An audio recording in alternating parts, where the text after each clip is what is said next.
Di video ini, saya akan membahas sedikit tentang perdagangan internasional, khususnya yang berkaitan dengan ekspor-impor, investasi asing, dan juga utang luar negeri dalam perekonomian Indonesia. Kalau kita bicara tentang perdagangan internasional, sebenarnya konsepnya itu cukup sederhana, yaitu aktivitas jual beli suatu barang atau jasa antar negara. Hampir semua negara melakukan hal ini, termasuk salah satunya Indonesia. Misalnya, Indonesia itu mengekspor batu bara, kopi, minyak kelapa sawit, atau produk tekstil ke negara lain. Nah, kegiatan menjual barang ke luar negeri itu disebut dengan ekspor. Kenapa ekspor ini penting?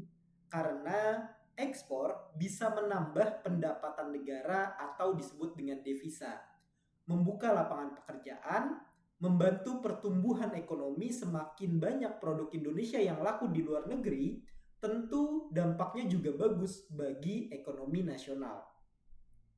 Selain ekspor, ada juga yang disebut dengan impor. Impor itu kebalikannya dari ekspor, yaitu membeli barang dari luar negeri masuk ke dalam negeri. Misalnya, Indonesia membutuhkan bahan baku industri seperti teknologi tertentu atau beberapa produk-produk tertentu untuk produksi yang masih terbatas di dalam negeri. Impor ini juga perlu dikontrol karena kalau terlalu banyak barang impor yang masuk, apalagi itu barang yang murah-murah, produk lokal ini bisa kalah saing. Akibatnya, industri dalam negeri bisa menurun, bahkan bisa ada yang tutup. Jadi, pemerintah biasanya membuat suatu kebijakan agar tetap seimbang. Selanjutnya, ada yang disebut dengan investasi asing.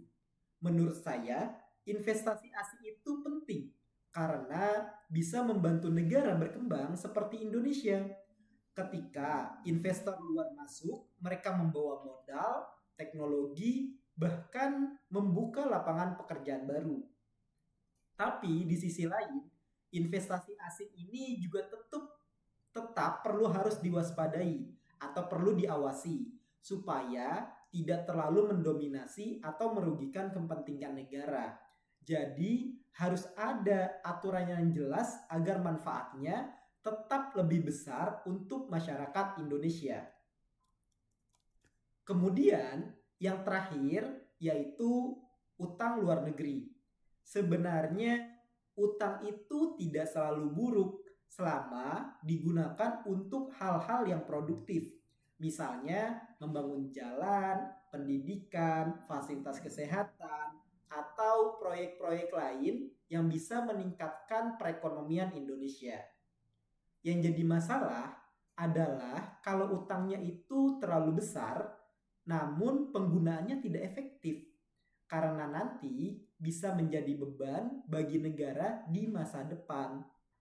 Jadi, kesimpulannya, baik itu perdagangan internasional, punya peran yang besar dalam perekonomian Indonesia. Baik itu melalui ekspor impor, investasi asing, dan juga pengelolaan utang luar negeri. Tetapi semuanya tetap harus dikelola dengan baik supaya manfaatnya terasa untuk masyarakat dan ekonomi Indonesia bisa berkembang secara sehat. Mungkin itu saja yang bisa saya sampaikan dan juga atas perhatiannya saya ucapkan terima kasih. Wassalamualaikum warahmatullahi wabarakatuh.